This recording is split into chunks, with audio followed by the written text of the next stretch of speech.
Howdy, this is Mackenzie Franklin from SideGame LLC here in Colorado Springs, Colorado. And today we're going to be going ahead and getting started with our crowdfunding show. So this time we're going to be talking about 4 games, 2 that are currently on Kickstarter and 2 that are recently delivered Kickstarters. These are going to be some fantastic games, some fantastic picks from great designers. Let's take a look at what we've got. So first off, we're going to be talking about the game Artisans of Splendent Vale. Now, Artisans of Splendent Vale is designed by Nikki Valens, and they are a fantastic designer, creating some very fun cooperative games, some that we really like here in the side game library, particularly Mansions of Madness, as well as Legacy of Dragonholt. Also designer of Quirky Circuits, fun cooperative experiences. Now, the whole idea behind this is you have a fantasy land that has been crafted for inclusivity, giving people that who normally do not have characters to represent them in fantasy games an outlet to do so. And this is a great idea, great theme. Also, first off, let's just start off with the artwork is wonderful. This is so cool. This looks fantastic. It's a fully cooperative game where each player is going to get one of these little boxes that's going to contain all of your pieces, your cards, and then a matching storybook. And you're going to be using this storybook in order to read and participate in the adventure. So when you play, there are going to be 2 specific types of phases. There'll be a story phase where everybody's reading entries, and you're going to be going from page to page and engaging and sharing in the story, making decisions, and that'll affect what's happening with the party. And then very much like something like Dungeons and Dragons, an RPG style game, you're going to break from a story in order to do these like action events. And the action events are where you're going to open up this map book, you'll set your characters on the board, and then you'll participate in one of these action phases. Now, the action phases here are driven by these dice. As you play the game, you're going to roll a handful of dice. I think there's 8 total that you roll. And when it's a player's turn, everybody, when it's your turn, you can use those dice that are available. So you draft the dice that you see fit. You use them to perform your actions. You can use them to move. You can use them to attack. You can use them to power up the items that you have. And then after you do that, it'll go on to the next player's turn. In addition, the enemies will take turns. It's all based on an initiative order. And those enemies will be able to use those dice in order to use their own, perform their own actions to the best of their ability. So it's a very straightforward system where not only do you have your own character books, and each book is going to allow different parts of the story to open up based on who's actually playing and which characters you're using, but you'll also have different skill upgrades that you can make based on those characters. You'll have these different meeples for your different characters to represent them in the fights. And I really like this action scene book where you're able to open up those encounters and play. It seems like a very solid system where you can cooperate pretty straightforwardly at the table. You can see the symbols, you can reference those symbols and say, hey, I really want to use that in order to perform my actions. I think this is something that looks really, really awesome. Now, gameplay-wise, this game reminds me a lot of if Legacy of Dragonholt used the story system from some of the Van Ryder games from their graphic novel adventures, particularly the Crusoe Crew.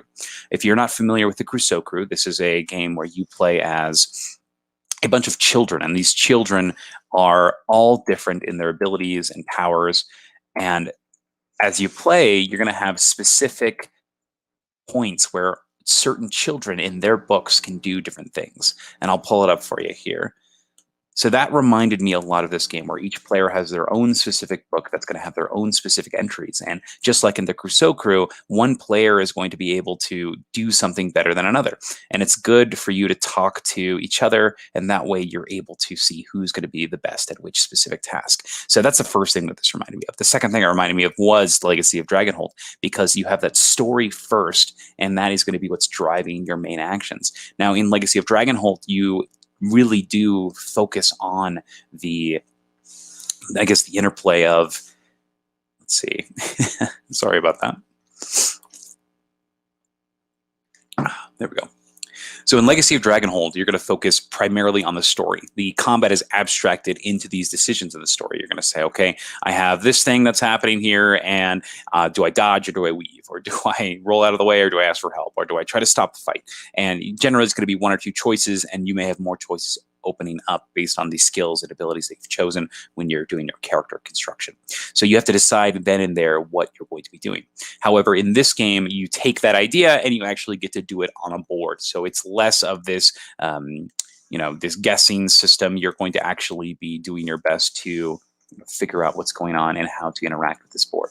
So Artisans of Splendent Vale, it looks great. The artwork's awesome. The theme is solid. I really like this idea of this inclusive dungeon crawling style. The colors are nice and calm and smooth. I think that this is a solid idea, solid system for the game. And it just seems like one that it seems very interesting. Now, the fact that it is pure co-op, that means that you are going to have to bring that same group in, but it also plays 2-2-4. So this should be one that if you have, your significant other at home, this might be one that both of you can play and bring out and you have a good time with. Once again, it's very similarly to something like Dragonholt. I'm not sure how a solo mode would work for this, as you do have these multiple books and each character kind of does their own thing. I imagine that you could definitely just have 2 people going at once, but according to the campaign, there is no official solo mode for it, whether that be through stretch goals or through the included game components. But I do like this idea here. If you want a great look at how this game works, there is a how to play video by the Rules Girl that does a great job concising the gameplay in about 5 minutes. I think it's pretty impressive, this whole project, and the price point is about $100 for the core game. If you want the recharge pack, you can play through it again, and then there are some plushie packs if you'd like to go in with that. So once again, $100 price point to enter. I think that this one looks great. I think it looks fun. And I think that if you have a group of 2, I think that you'll have a great time exploring, seeing that you do get it to the table often. So that's the Artisans of Splendent Vale. That's the first game that we're going to be taking a look at today.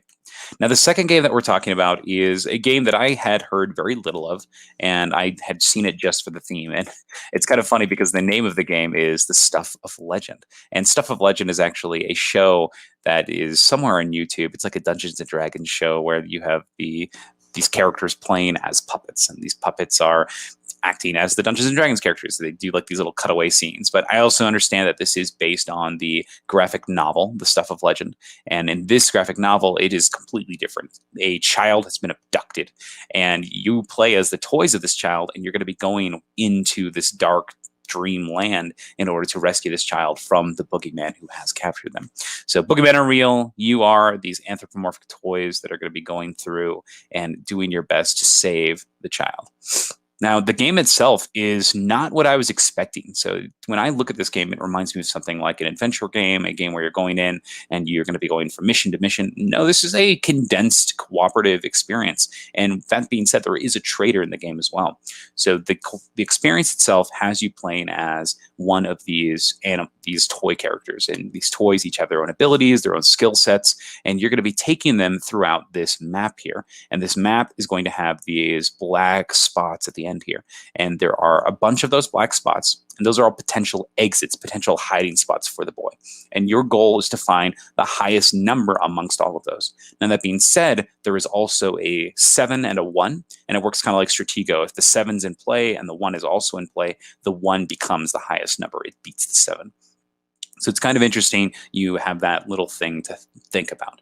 Now, as you play, though, as I said, there is a trader. That trader is also going to be able to see information and going to do their best to feed you false information while making sure that they are, feigning ignorance and feigning that they are on your team. So you have this cooperative system with the hidden trader. So think something like Shadows over Camelot or Dead of Winter. But I think that this game more falls in that Dead of Winter category. But it has a little bit of something like BSG stuck in, where there are ways that more traders can be introduced, or your trader card can switch, or things can happen. So you're not really sure who to trust throughout the entirety of the game. Now, that being said, the game design is from one of the designers of Arkham Horror, which is fantastic. I really enjoy that game. And then the art is great as well. You have this really interesting world. And the game itself, I really like how the actual game progresses. Let's see if I can find some good pictures here. All right, so here's the game board itself. And the game board here has you going from location to location. Now, in each of these locations, there'll be a stack of these event cards, and you're going to be visiting them, triggering events, and trying your best to complete tasks in order to discover these different hiding spots and get to the end of those hiding spots. And you do this using this action board. Now, the action board is really neat. Each character has a pawn, and when it's the hero's turn or the player's turn, they're going to decide who gets to take the actions. So it's a vote, essentially, and saying, okay, I think that you should do this one. You should do this one because you're better at this thing, or I think that you should do this. You'll place your pawn, that's you, into the action board. And there's a cool system here where once that action board fills up, The end of the round triggers, and then everybody on the action board goes into that exhausted heroes box. And that exhausted heroes box says that if you're in there, you have to wait until everybody else has done an action before you can go again. So this does a good job of kind of pacing out people's turns, but also not fully excluding people. So that means that maybe you have sussed out who the traitor is. That means that, hey, no one's going to be able to, or you have a way to stop them, but they're not completely shut of actually playing the game.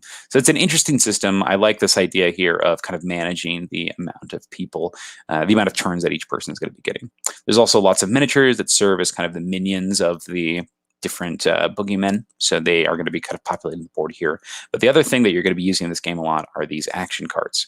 So to drive the majority of your actions of the game, you'll have this hand of 6 cards, and these cards have different icons and symbols. Some will have special abilities and effects as well. You'll discard them to do the different actions, and the different actions require, like I said, different symbols. Sometimes you'll be using them to defeat enemies. Sometimes you'll be using them to trigger the effects on cards themselves. That being said, though, you also have these action symbols that are called tainted or like oiled or spilled cards. They have these black borders here, and these black borders indicate that if you play it, whoever is playing it, or whoever's having the card played on them, because you can ask for help from other people, they're going to have their negative triggered. So it's kind of like madness and something like Arkham Horror, but it's a negative that is going to happen when somebody uses these. Yes, you get this power, but something bad will happen. There's one character that when you use it, everybody else has to discard cards in their hand, or one character who can't even use them. He cannot touch them. He cannot give them to people, so they're just dead cards in their hand. And I really like this system. I like this, that it gives a negative effect to each character. It makes them feel different, and it also is going to have the ability to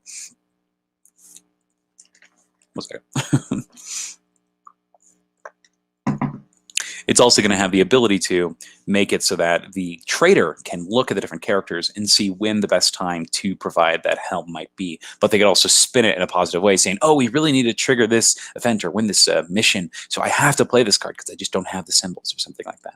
And I think that's really neat because there's a lot of freedom in there with how you play as the trader.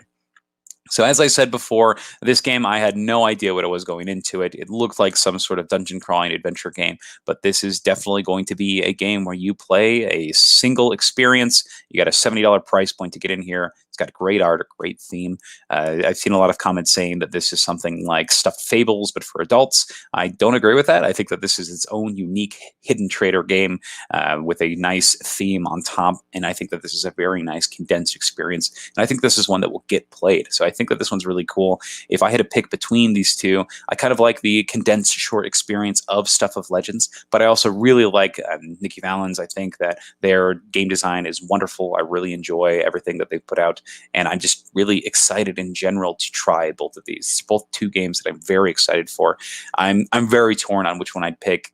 If I had to pick right now, I think that I would pick Artisans of Splendent Vale. I think Artisans of Splendent Vale has that gameplay that I already enjoy. I like games like Legacy of Dragonholt. I like games like Crusoe Crew. And I really like the idea of bringing out this storybook, interrupting the story for actual action. And I think that does it in a great way with the storybooks. You're not having to set up these scenarios, but you're also having this cooperative dice drafting mechanism as you play. So I think that one is the one that I would go with this week for potential backing. So that's the Stuff of Legends and Artisans of Splendid Vale. Those are the two games that I'm excited for that are currently on crowdfunding platforms. Now, that being said, let's go ahead and talk about some of the new delivered Kickstarter games that I've had the opportunity to play. So the first Kickstarter game is Twisted Fables. Now, Twisted Fables here is a different take on classic fantasy literature, particularly fairy tales. Now, these have things like Wizard of Oz, Red Riding Hood, as you can see here, and Cinderella. You have very interesting characters taken completely out of context and given brand new backstories. And really the only association is through name and potentially the name of the support characters that they have. So as Twisted Fables, you're going to have this 1-versus-1 platform. Each character is going to have their fable. They're going to put all of their upgrade cards in front of them, and they're going to be on this lane fighting against each other. So once you've put yourselves on these lanes, you'll be walking back and forth, using movement to move around, using these attack cards to punch, using defense card to put up temporary defenses, and then also using a variety of upgrade cards to increase your deck. So you have all of these different characters that you can pick from. And then as you play, Let's see if I can find any gameplay in here. All right, here they are. So as you can play, you're going to be getting these Fable cards and adding them to your deck. So every turn, you're going to have a hand of cards, and you'll play these cards, and each card is going to not only provide you with some symbol that you can use to fight or move or defend, but each card that you are able to play each turn is also going to take its kind of power level or rating and turn it into currency. So not only are you using the cards to actually maneuver on the board, but you're also using them to punch and fight and upgrade and buy new cards. So with each of these upgrade cards, they're on their own upgrade paths. And each of these upgrade paths is going to be exactly the same. So it's going to be, for example, if you choose the Red Riding Hood, red cards, then all of those are going to be having to do with fighting, and they get better and better as you go through.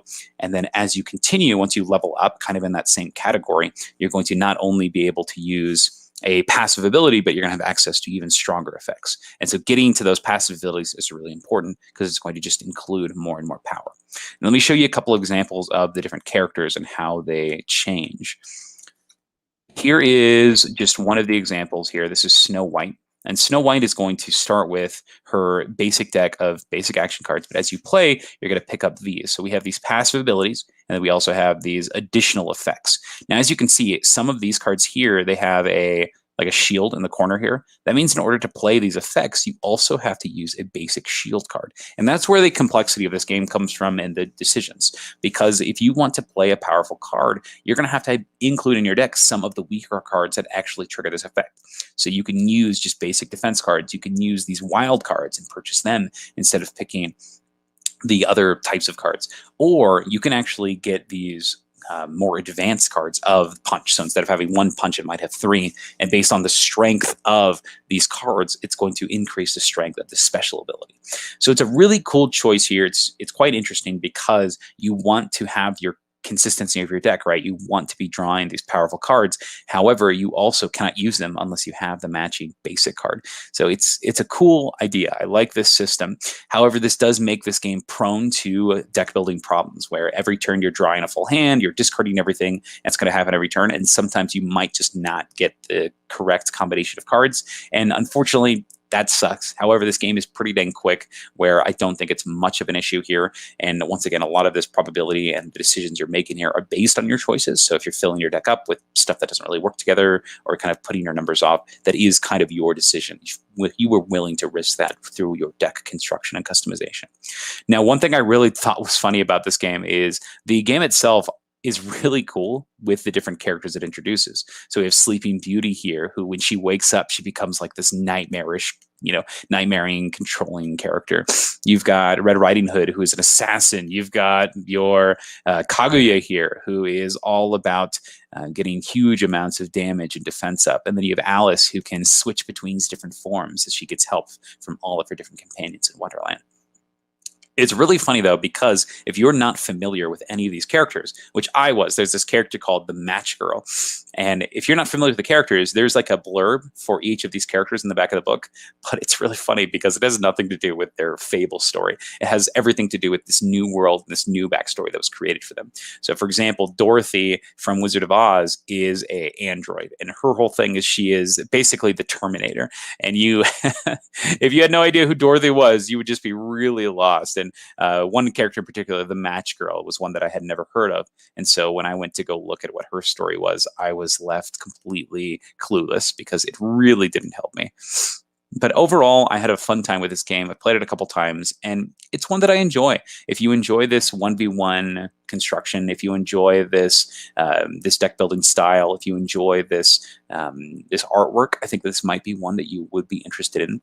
The artwork is a little risque at points. I think particularly in the deluxe edition, there's a lots of big cleavage shots, lots of definitely pandering towards something like this. But if that's something that you're fine with and it's something that doesn't bother you, I think this is a good one.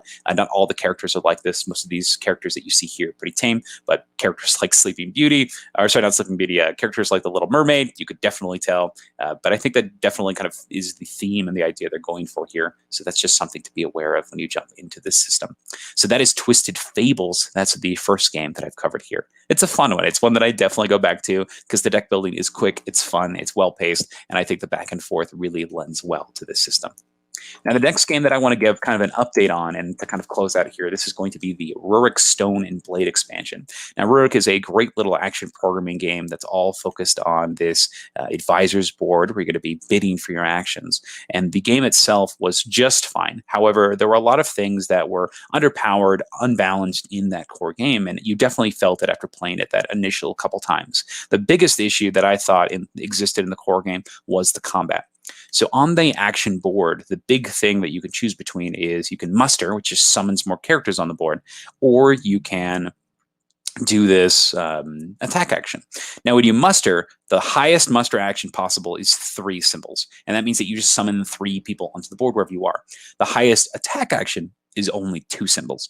And so that means that if you just ignore combat and just focus on muster, then you could really just swarm the board, and that's really the best play. And the game realized that, the designers realized that in the Stone Blade expansion, they introduced new ways to incentivize combat. There's now a combat track on the side. They've added new symbols and new rewards. That way, when you do deal damage, you're actually going to be getting bonuses. And these could be in the forms of additional points. They could be in the forms of coins. They could be in the forms of resources, new cards. These are pretty dang important because they can really compend into actual points. So there's an actual reason to go fighting now. It's not just about the numbers. It's also about these potential bonuses, which I think is great.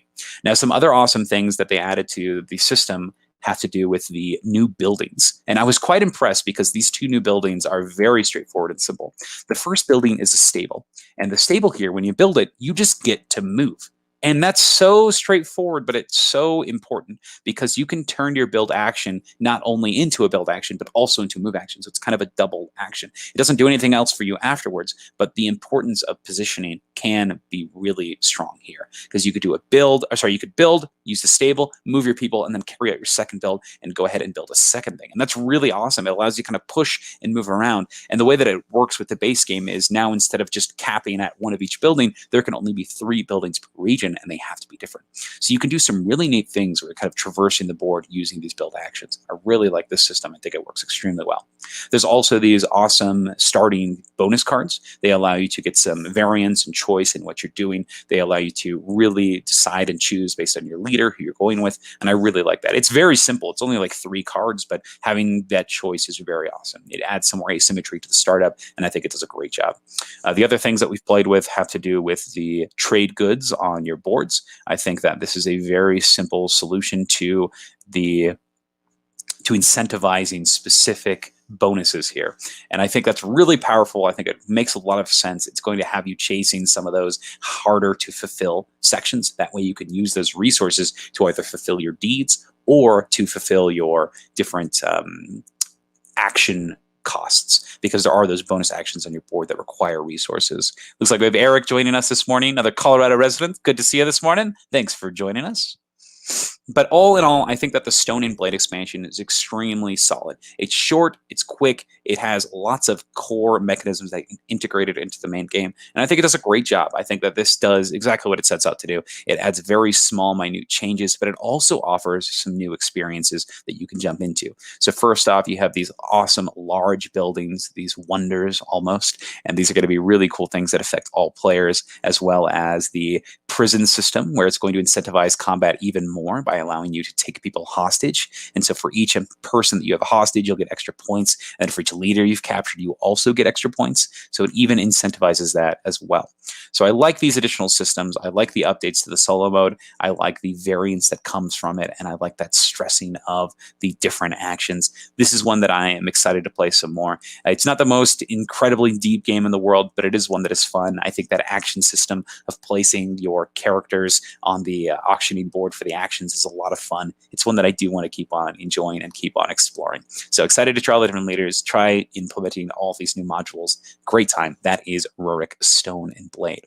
So that is all of the Kickstarter content that I wanted to cover this time. If you have any questions, feel free to put them in the comments below. I'd love to answer anything that you have this morning before we close off and continue for the day.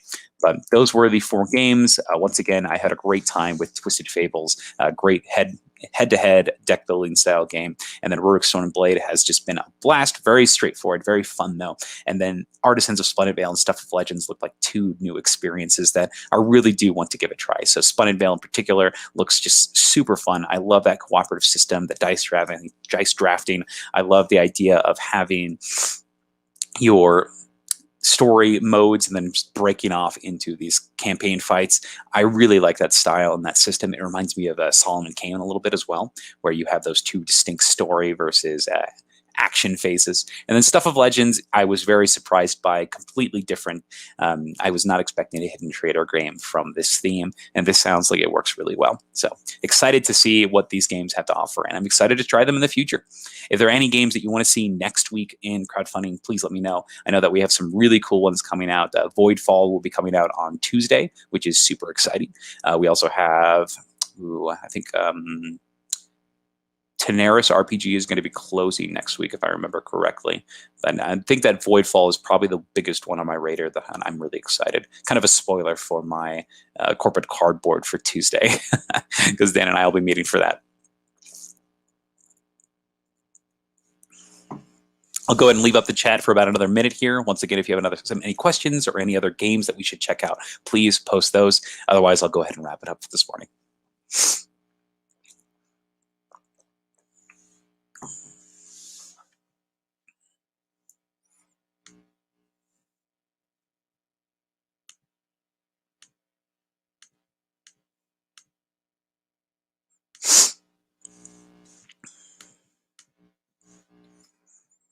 Ooh, one thing I didn't cover in Artisans of Splendid Vale that I should remind you of is they have this really fun damage system. So very similar to games like Kingdom Death Monster, if you take a certain amount of damage, something bad can happen. You'll reveal this condition card, and it becomes a permanent injury that affects your character.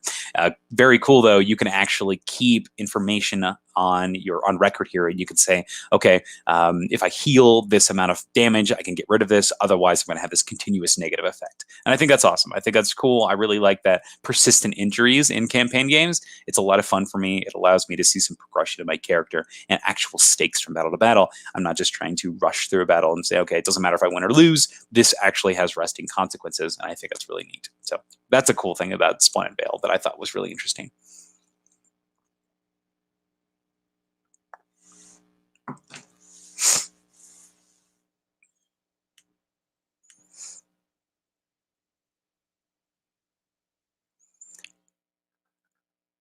All right, and we'll go ahead and wrap it up here. Thank you again so much for joining us today. Thank you for being here this morning. Great to have people to talk about games with. This is just a blast. Please, if you're watching this later, let me know down in the comments below if there's anything that you're interested in, anything that's on crowdfunding platforms right now. I'd love to hear what you think. Which games are you most excited for? Out of these four, which games would you like to try the most? I'd love to hear your opinions. But thank you so much for watching Side Game Strong.